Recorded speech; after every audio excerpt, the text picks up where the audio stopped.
The following recording was created by the Regional Educational Laboratory Southeast at Florida State University. Information and materials for this recording are supported by IES/NCEE's Regional Educational Laboratory Southeast at Florida State University, contract ED-IES-17-C-0011, as resources and examples for the listener's convenience. Their inclusion is not intended as an endorsement by the Regional Educational Laboratory Southeast or its funding source, the Institute of Education Sciences. In addition, the instructional practices and assessments discussed in this recording are not intended to mandate, direct, or control a state's, local educational agencies, or schools' specific instructional content, academic achievement system and assessments, curriculum, or program of instruction. State and local programs may use any instructional content, achievement system and assessments, curriculum, or program of instruction they wish.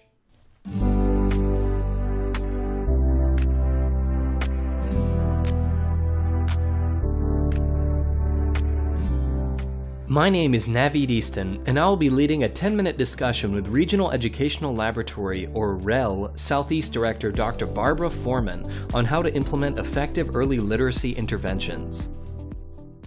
Dr. Foorman, are there effective early literacy interventions? Naveed, thank you for helping us with this important discussion.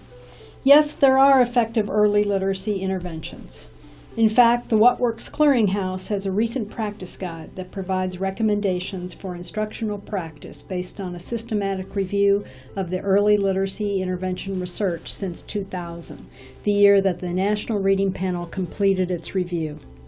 The name of the guide is Foundational Skills to Support Reading for Understanding in Kindergarten through 3rd Grade, and the REL Southeast has professional learning community materials and videos to accompany this guide.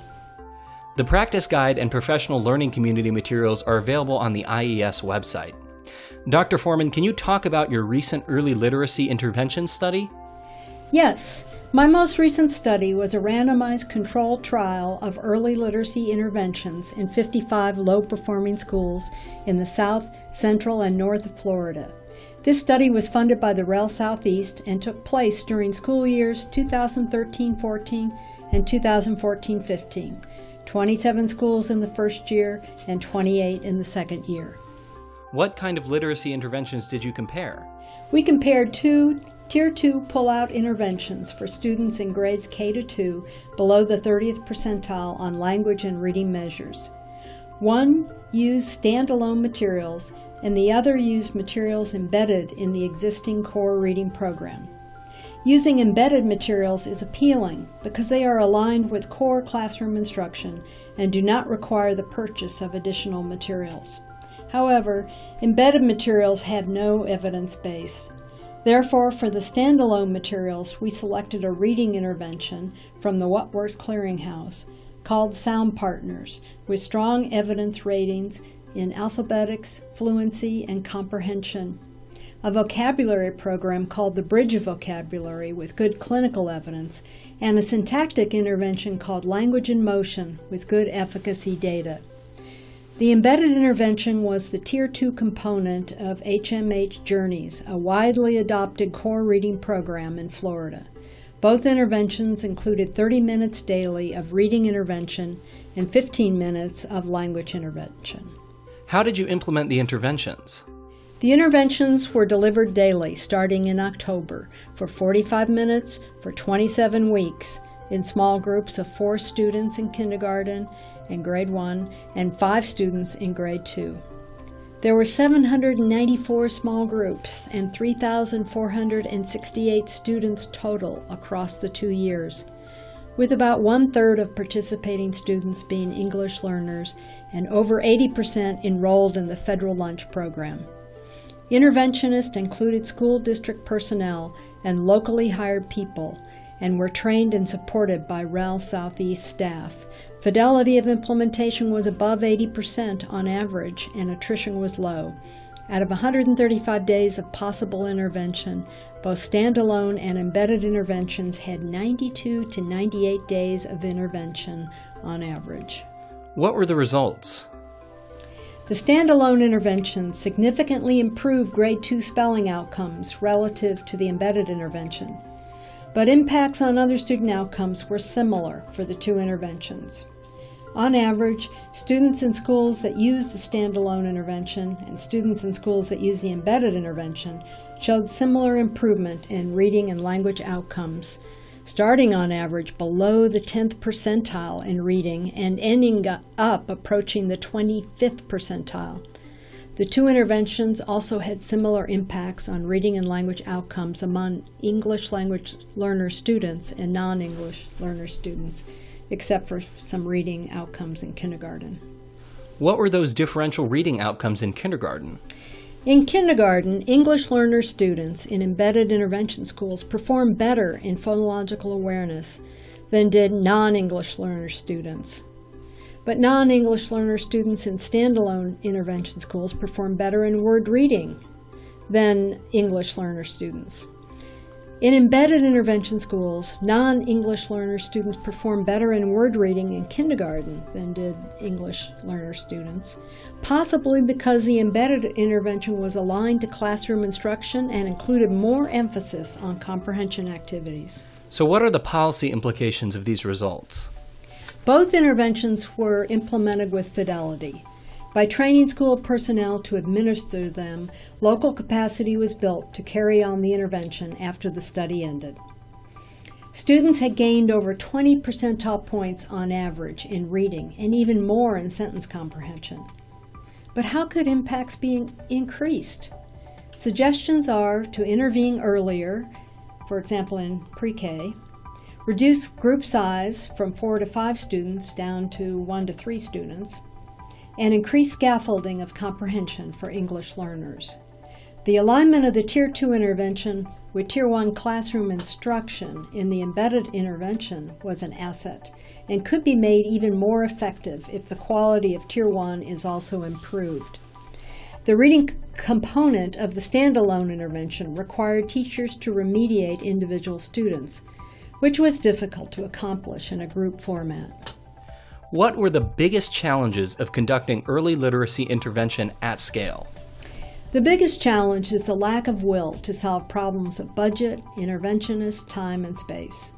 To assist districts and schools in planning for early interventions, the REL Southeast created a self-study guide to support practitioners in identifying sources of evidence to address such questions as, what is the need for early literacy intervention at my school? How are my students performing and how many need to be served? In what components of literacy are my students struggling? How will we determine which students are served through early literacy intervention? Will additional adults enter the classroom in order to assist the teacher in differentiating instruction in small groups? Or will students be pulled out of their classroom to receive intervention? How many minutes each day, days per week, weeks per year will students receive intervention? How will we select instructional materials to use in early literacy intervention? What specific solutions do you have for answering questions regarding scheduling and selection of instructional materials and assessments? In the appendix of the self-study guide, we provide sample bell schedules that schools that participated in the early literacy intervention study developed to maximize intervention time. Additionally, there's a REL Southeast report that addresses the advantage of computer adaptive assessments for measuring the abilities of students at the tails of the literacy distribution, such as English learners and students in special education.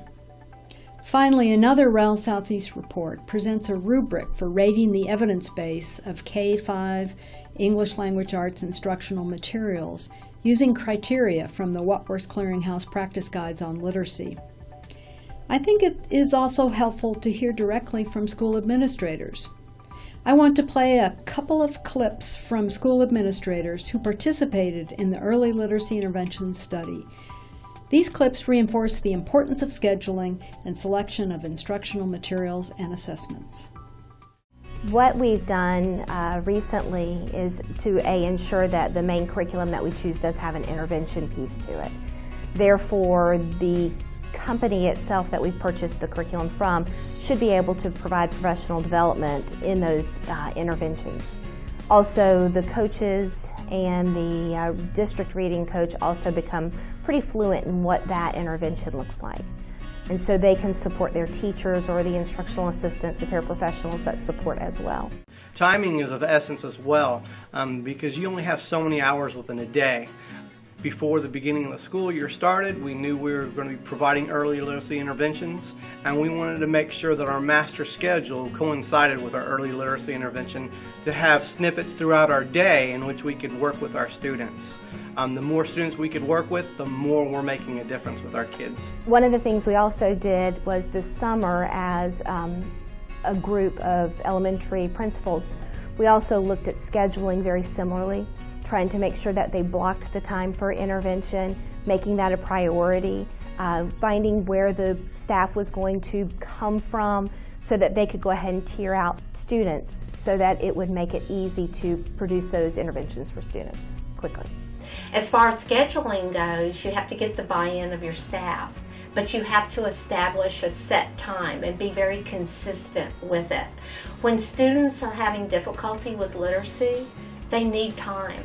So I would say as much as possible, 30 to 45 minutes, so that the child can really focus, have time to enjoy a book, and work on a little bit of writing that's connected to the skills and strategies they're learning. I really feel like with scheduling, with instruction and things like that, making sure that the kids are not having to be retaught constantly when they leave the room, that's been a little bit of an obstacle, not too major, but just enough.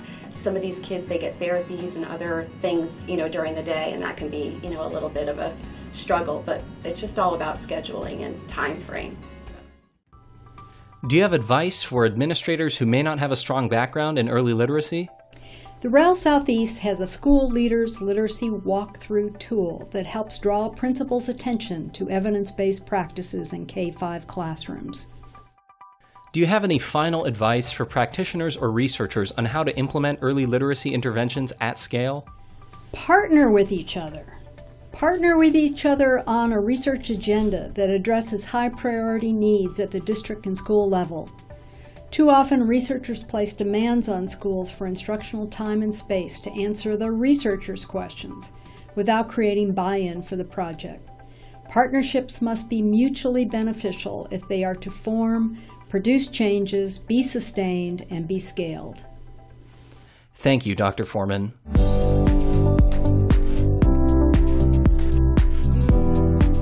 All of the products that Dr. Foorman referenced during this recording are available on the IES website. Please explore these and other REL products.